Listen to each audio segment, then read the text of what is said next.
Hey everybody, welcome to Enter the PC.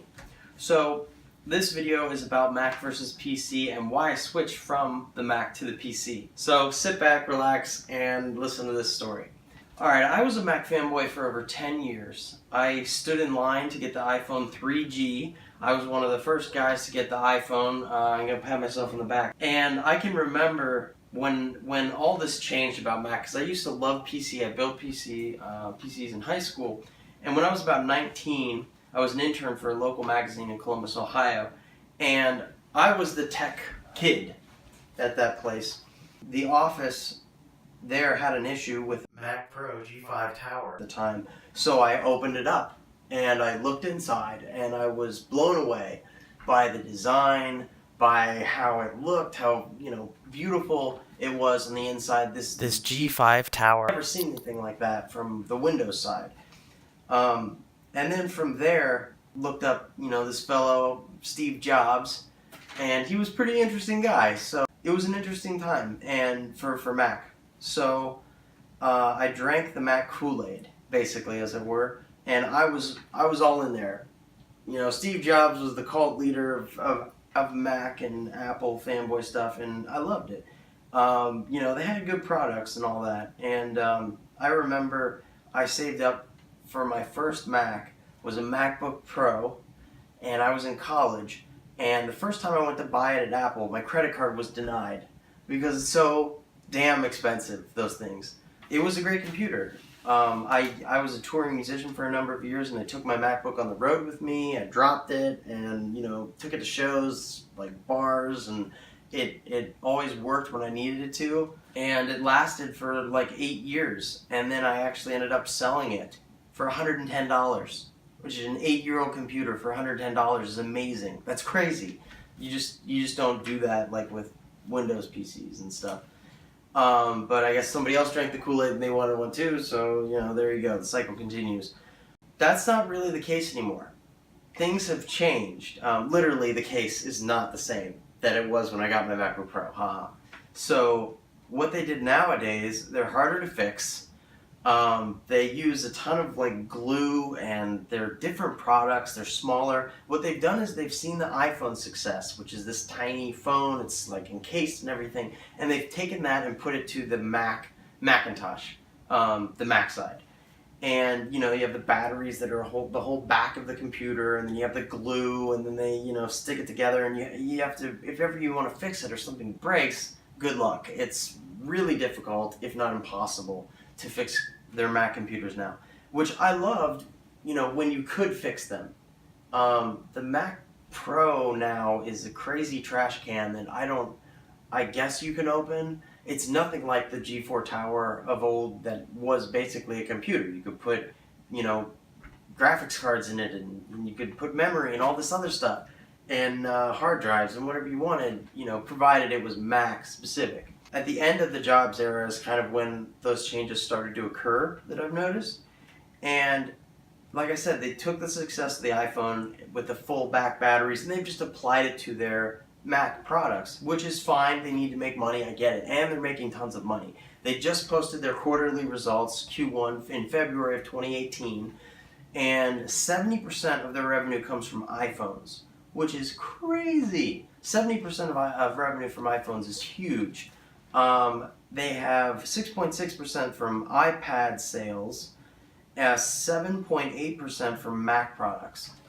So that's so low. 7.8% is Mac products. When you compare, a company from AMD and look at their quarterly results, it's semiconductors and graphics cards. That's basically all they put on their,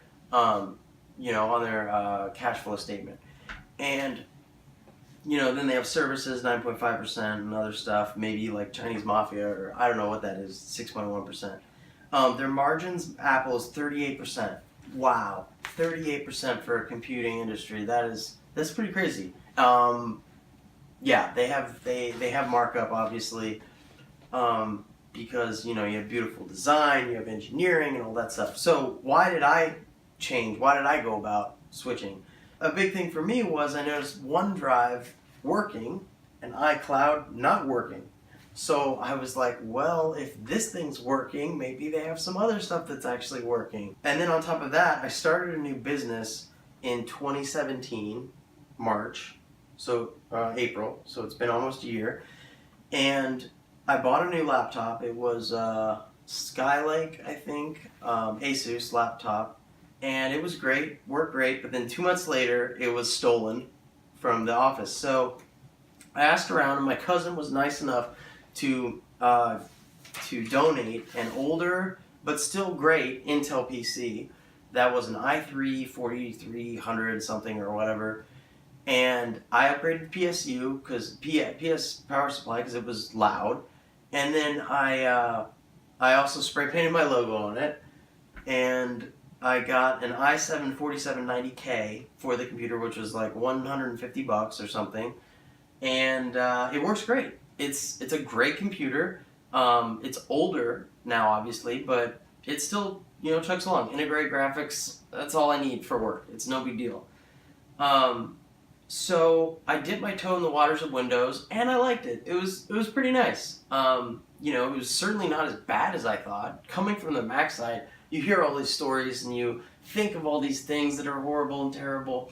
But then when you actually try it, it's really pretty good. They're so close. They're so similar. They're computers, Granted, there are big differences with design and all that stuff, and if you want that system, it's nice, for sure. Like it has its advantages.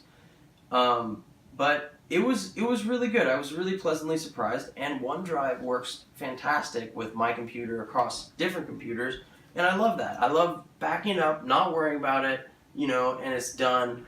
And that's fantastic. So, not only was I excited about building a computer now, I was excited about gaming, and I watched tons of YouTube videos, I learned tons of things, and I set a goal, which was to overclock to 4 gigahertz with a Ryzen 5 1600 processor. Is it possible? I don't know. I'll go into another video about that. Am I happy I switched?